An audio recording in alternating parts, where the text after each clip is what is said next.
Hey y'all, welcome to the Pick Meek podcast. It's Meek, and welcome to another episode.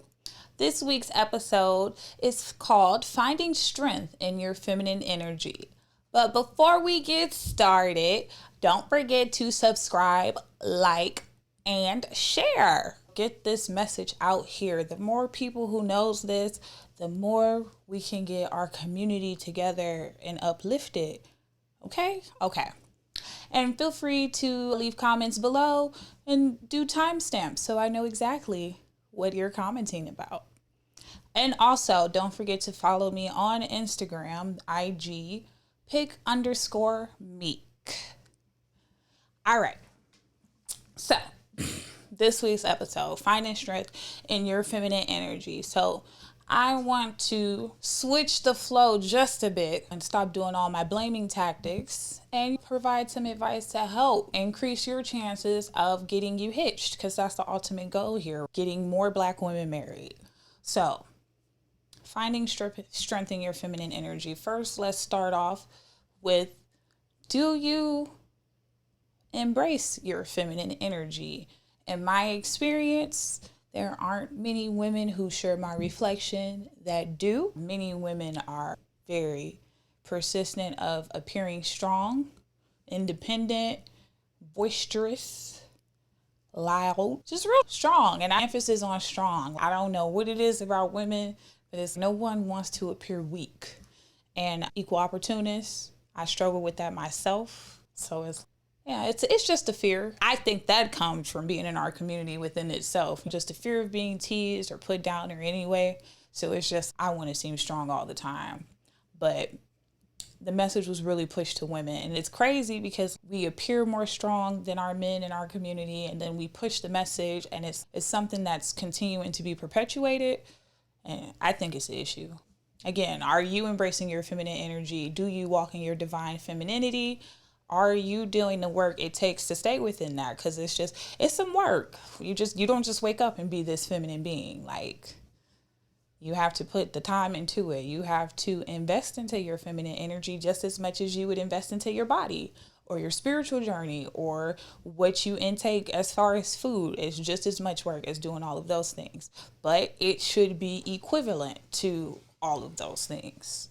It is important for me to maintain a healthy lifestyle across the board, 100%. I think that we should walk around more in the world, more feminine. I don't see anything wrong with us smiling. I don't see anything wrong with us speaking to people. It's okay to be polite. It's absolutely fine to be polite to the people that's outside in the world, because you just never know. You just never know. And you feel as good as you push out.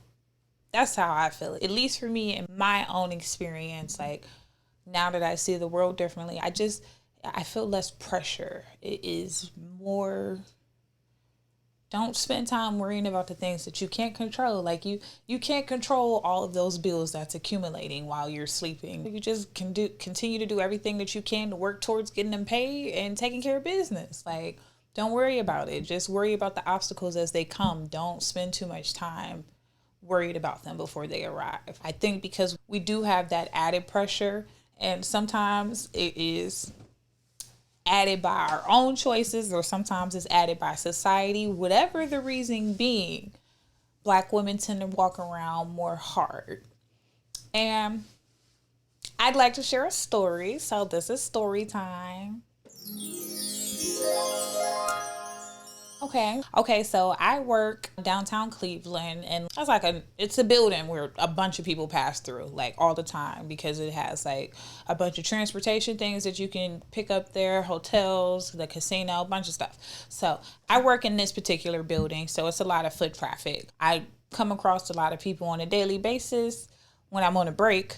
And one of the people that I regularly see is the guy who shines the shoes downstairs at the door for the big corporate execs.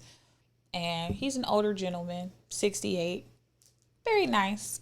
And today he told me that he didn't want to speak to me because he didn't know how I would react. And he was like, you know how our women be sometimes. They speak to you one day and the next day you speak to them, they ignore you. I'm And I was like, oh, I'm sorry that's your experience, but you can speak to me anytime. I'm like, unless you do something bad to me, I'm probably always going to speak to you. It's just too much energy to hate people. It takes way too much time to hold a grudge. It takes too much time. And it's just, if I don't care that much, why carry it? So I walk around light. I feel free most of the time, other than the limited freedom that I have. I walk around free and light most of the time, and I just try not to have all of those pressures that I do have to think about on a daily basis on my face. It doesn't need to reflect on my face.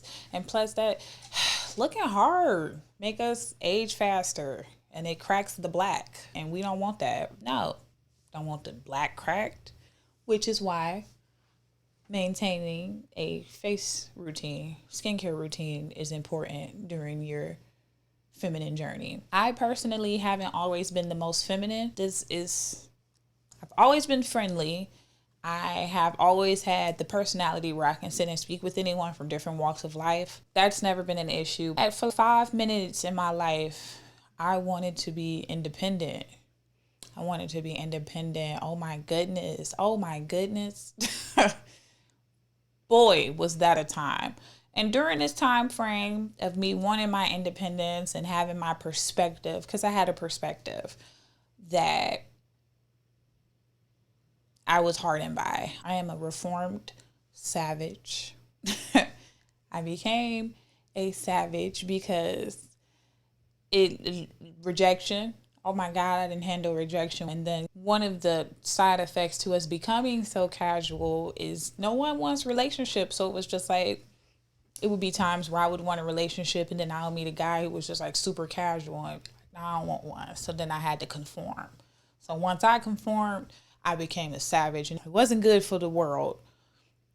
It wasn't good for the world in the least bit. I was out here just being masculine.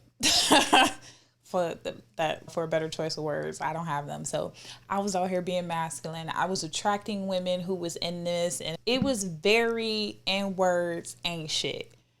And I think I did that for a whole 300 days before it was like, no, something is wrong.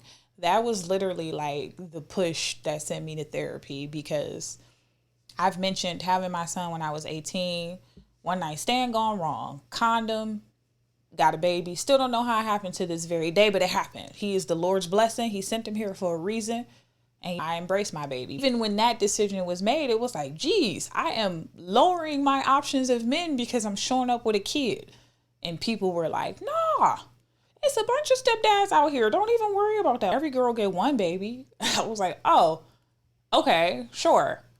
But with that thought in my mind, it was like, oh, no, never would I do that to myself again.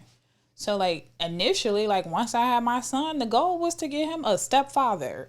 Like I was trying to get a boyfriend like ASAP. I don't care, judge me if you want, but it was like, no. Like I had a kid by myself. Like nobody wants to raise the one night stand baby with the condom. That's not anything anybody wants to sign up for. When I first had my kid, I definitely wanted a husband. I wanted to be married. 18 when my baby was born. I was like, by the time he's 7, I should have my other child. But I wanted to be married. I didn't want to have any more children out of wedlock. That was the goal. But then the goal, it didn't happen. Like my son got 7. I was like, dang, I still haven't got no man. And it just was like, it was crazy. So then I transitioned. I flipped, and I just was like, fuck F it. That's it. Who cares? Who needs love? And I was being friends with all these women who didn't need love. And I hated the people that I was around. I hated my mindset. I hated every bit of that situation. I had, in that time frame, I had put on some weight. I had become so big, and the weight wasn't intentional for me. Please do not mistake it. That weight was from the Depo-Vera. The side effects, it took 6 years for them to kick in, but boy, did they. Boy, did they kick in. So, like, I had gained a lot of weight, and it just was all of it, like, in the manosphere, they referred to it as an echo chamber. And it definitely was that. It was, girl, you look good. Girl, F these men. And it was just like, let's be bitter bitches together. And I didn't like being that, because Because all of my friends prior to that were women who aspired to be wives. And it was like, my best friend at the time wanted to get a master's degree so she could be an educated housewife. Like, that was dead ass her goal. So that's my best friend. And it was like, yeah, like, I get that, girl. I understood that. I definitely get the housewife part. So it was just like, it was weird for me to be on this side of the world where it's like, I'm really thinking about working forever. And it was like, working forever, working until I'm 60 for someone else to pay bills by myself, to come home alone every night. Oh, that was crazy. That's what sent me to therapy a lot. Like, falling into that, becoming my parents, a lot triggered into it, but that definitely played a factor. And that's why it's important to have your perspectives, because I could see the difference. I could sit in it. I can notice that I was attracting what I was and I didn't like it. And that's why I'm encouraging us to cut down on it, because these echo chambers couldn't exist if it wasn't so many of us screaming and preaching this stuff. Like, we're perpetuating the issue being the disenfranchised of Black families. And we're keeping the message going by continuing stating how ain't shit these men are. At the end of the day, women raise the men that they hate. So those weak, non-providing, ain't shit men that y'all scream so loudly about at the top of y'all lungs are the very sons that you create. And then you just start another generation of that. And we all get two sides of the family. I have a side of the family that women coddled the men. The women coddled the men, and I can assure you, every single one of those men that are coddled, she had 6 sons.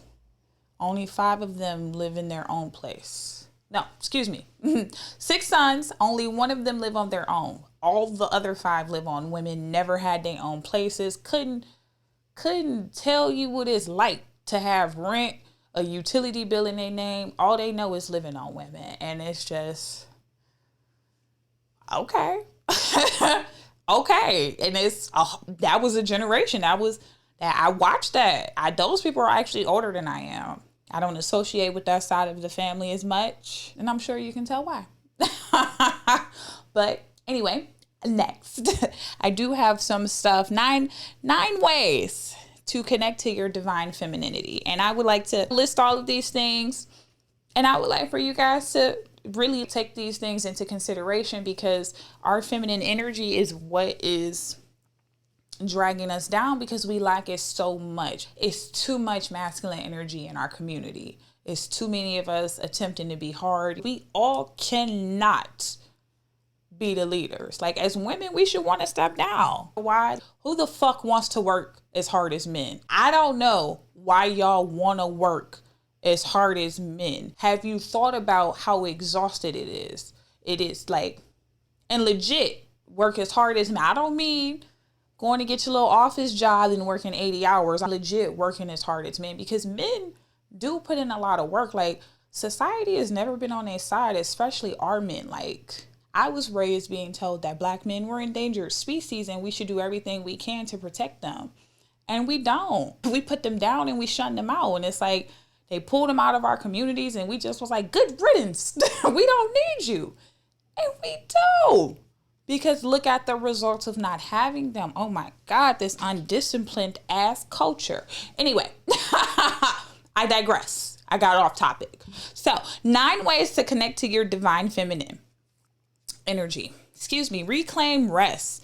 In the power of the pause, we can tap into the divine grace of the feminine. You need to be sleeping. I believe in sleep. I need 8 hours of rest. Minimum. That's just what I do. I like it. I enjoy it. I like to go to sleep a little bit early. I go to sleep between 7 and 9. And I like to start my days as early as 4 a.m. in between 4 and 5 a.m. That's just me. I have a preference. I have a schedule. I have stuff to do. I like to stick to it. Number 2, embrace your sensuality. Sensuality is all about physical pleasure, whether it's in a form of self-care or pleasing sights. Watching a sunset, going to the beach, something as simple as that, but you need to be doing something that's sensual. Me, I like the sunset. I love watching the sunset. That is my thing. I am a cheap date. Take me to a sunset. Let me hear the water hit the rocks. So soothing. So soothing. On number 3, journal, reflection, and going within. Journaling. I love to journal. I think journaling is important because we got to get those feelings out. Some days are harder than others, and you never want to end your day with all that pressure, in my opinion. Or maybe if you like to end your day with it, just start your day by getting it out and journaling then. Me personally, I like to get my emotions out before I close my eyes. So that stuff is important. And I like to keep my journals. I still have journals from 5 years ago, and I can see the growth. It's important to see, just as important as seeing that weight loss you have, it's important to see how much you've changed and how much perspective and insight you can gain when you're willing to do that work. Number 4, practice self-love, the ultimate way to embrace the divine feminine. Oh my God, this was a tough one for me because the little bit of body dysmorphia I did suffer from, I would look in the mirror and dead eyes be like, you are a fat bitch. And that's mean, and I should love myself. That's terrible. And telling myself every day just words that are uplifting, something positive, it definitely has impacted my personality, everything. Everything is better now that I can speak to myself better because I see everything differently now. That negative outlook that I had on life towards myself, it changed because it was like I love me way too much to down me. I love me way too much to disturb my peace. I love me way too much to allow anyone, anything to pull me out of my center. So I have to keep myself protected at all costs, and that starts with love. You have to love yourself because you'll never hurt the person you love. That's a fact. That wasn't like sarcasm. Number 5, get in touch with your dreams. This means to reflecting in your inner world. It depends on how you see dreams. The dreams like when I'm sleeping, or like dreams for what I would like to hope for my reality. That is important because how you see your future does need to be realistic. A lot of thought should be put into that, but I would absolutely only give a masculine response to this. So I will not dive deep into this, but this is a step that you should take, getting in touch with your dreams. Number 6, incorporate more yin energy in your space, such as lighting, colors, textures for calming environment. And when I'm saying like textures, like a pillow, furry pillow, something like that, like a mink pillow, that's a texture. A lot of people in general are doing like the lights across the border in the rooms. Those are important, very important to work on that energy. Number 7, prioritize me time. Everyone needs to reconnect to themselves. And it's important. That's something else that I had to work on because putting me as number 1 was like almost impossible on my list. Like it was like, oh my God, because I used to take care of everybody, and that's just so much personal stuff that I don't want to get into, but it was a lot of pressure. Oh my God, it was a lot of pressure, and I was like number 10 on my list. Like I was making sure everybody else was good before I even considered myself, and that was taking a toll on me. It was taking a toll on me, and it is terrible to neglect yourself because everything falls into play with that health, physical, because without you, who will they have? If you're not taking care of you and nobody else taking care of you, like who gonna hold it together? It can fall apart. It'll crumble, and then you the foundation, and then it's your responsibility to make sure that foundation is sturdy. So finding that me time, whether it's an hour a day, 30 minutes a day, just take that time for yourself. I do mine every day. Once I get home from work, 30 minutes to myself. It's just me time. Tell my son, leave me alone. Don't come in here. It's just time for me. Mama gotta decompress, okay? Because I'm no good to him when I'm no good to him when I'm not in a good space. No good. Number 8, tap into your intuition. It's about getting quiet with yourself and not going outward for information, but rather receiving it from within. That's why your perspective is important, because you will not advise yourself if you are in a bad headspace. Okay, you will lead you into a terrible direction because you are you're in such a dark space, and you got to find that light. You have to find the light. That's important, but you have to tap in within yourself. And then the last one, Number 9, go within before acting. If you're thinking about how you want to handle something in life, you can either grab the bull by its horns, or it could be more about intuitive listening and going inside first for an answer before turning it into action. So that kind of plays off of the last statement of going within.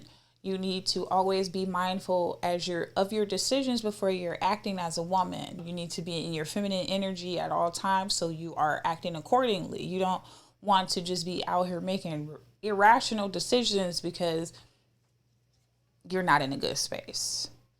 So that divine feminine energy, y'all, it's important. It's definitely important. And once you get into it, you attract a different breed of men. And because we all screaming how ain't shit N-words are. Once you get more feminine, you start attracting men. Like men, because men like feminine women. They enjoy that. Men like women who smile. Men like women who are women. I don't care. I don't care how strong you are. Okay? If that man won't come in the kitchen and you ask him to open a jar, it just goes over more differently. Okay? Let that man be a man and you be a woman. Just sit back and look pretty. I promise you we would get more done as a community if we embraced our femininity more. Because it would be more men being men if they had the opportunity to play the part. But it's so many of us. And I'd like to make a comment on this because it's heavy on my heart. It's almost Father's Day. Please, for the love of God, stop thinking that is Single Mother's Day, okay? That's not Single Mother's Day. Single Mother's Day is Mother's Day because it's mothers. They tie together. This day is for men. This day is for fathers. There are legitimate fathers out here who are busting their tails to provide good lives for their children. They are doing all of the work just as so many of us, trying to provide awesome lifestyles, trying to break those curses. So just let them have that. Please, for the love of God, I'm asking you as a woman, right? Because it's a sisterhood. We're supposed to be in this sisterhood. Please stop trying to take that away from them because the fathers that do exist do need the credit and they deserve their flowers. So yeah, man, let these men be men. Please be more women. And don't forget to tune in next week.